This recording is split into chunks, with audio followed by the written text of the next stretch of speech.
muli mga kapilyo, heto na naman tayo. Magandang araw sa inyong lahat mga kapilyo, sa mga tagapanood natin dyan. Sana wag kayong magsawang manood ng video ko. For today's video nga mga kapilyo ay meron na naman tayong bagong matutuklasang luto mga kapilyo.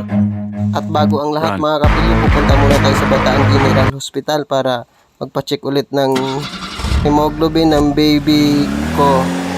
Kasi nung last sabi kasi ng doktor babalik daw siya pagkatapos ng isang buwan. Ayun, at bumalik nga kami.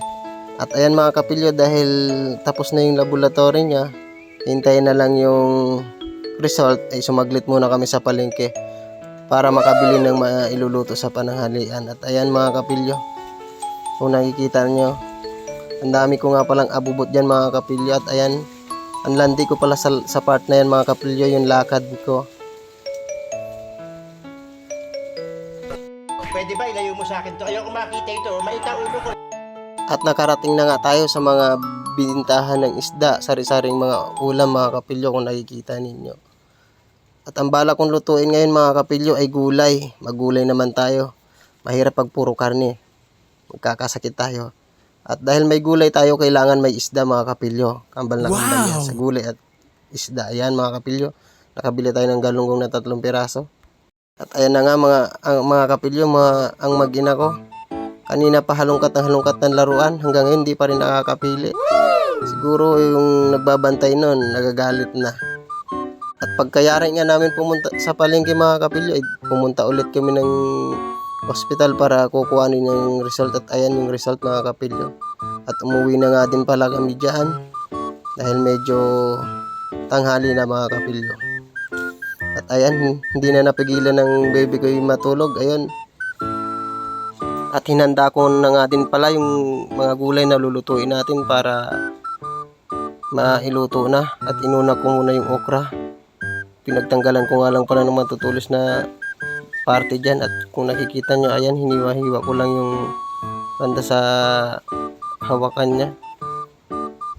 At sunod ko na rin palang pinalatan yung kalabasa.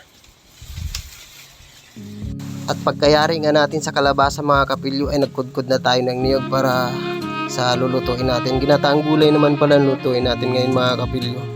At ayan, tapos na mga kapilyo. Salamat sa panonood nyo. At piniga ko na nga rin pala yung niyog na kinudkod ko dyan mga kapilyo. Bale, 2 piga yung gagawin natin sa niyog natin mga kapilyo. Para yung unang piga, ayun yung panglalagay natin sa huli. At saka yung pangalawang piga, ayun yung iuuna natin mga kapilyo. At nilinis ko nga muna pala dyan yung paglulutuan natin mga kapilyo. At medyo nawala nga ako sa part na yan mga kapilyo. Ayan na, bumalik na. At ayan, nakapag-set up agad tayo mga kapilyo. Nilagay ko na yung pangalawang piga ng niyog mga kapilyo para palambutin na yung palambutin. At ayan, sinindihan na natin mga kapilyo para umapoy na. Nilagay ko yung sibuyas mga kapilyo. Sinunod ko na yung kalabasa para lumambot yung puso ng mga manunood. Yung kalabasa pala. At sinunod ko na rin pala yung talbos ng kamote, himayin. At ayan, medyo nabubulol nga ako mga kapilyo. At ayan, nakapagsaing na rin tayo mga kapilyo. Ayan po yung bunga ng palapat. Pinansisigang daw yan nung araw, sabi ni daddy. Kasi kinakain daw yan, medyo maasim daw yan sabi. Nung araw ginagamit nila sa pansigang yan.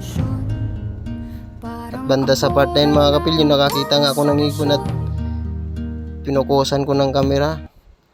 Parang naghahanap buhay siya. Ayan, tingnan nyo mga kapilyo. Naghahanap buhay siya para mabuhay.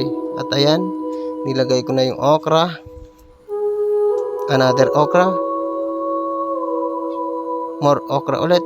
At nilagyan ko na ng pampalasa. Ayan.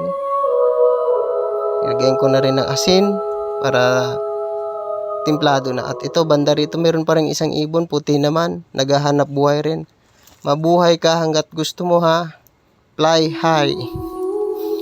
At ayan mga kapilyo, balik tayo sa niluluto. At nilagay ko na rin pala yung talong. Hintayin lang natin lumambot yung mga pinapaluto natin para ilagay yung kakanggata. At ayan mga kapilyo, Nilagay na nga natin yung kakang gata. Kung nakikita po ninyo, yung damit ko talaga, punit-punit, no problem, nasa bahay lang naman tayo. Tsaka presko sa katawan yan. Kahit ganyan yan, mabait yan.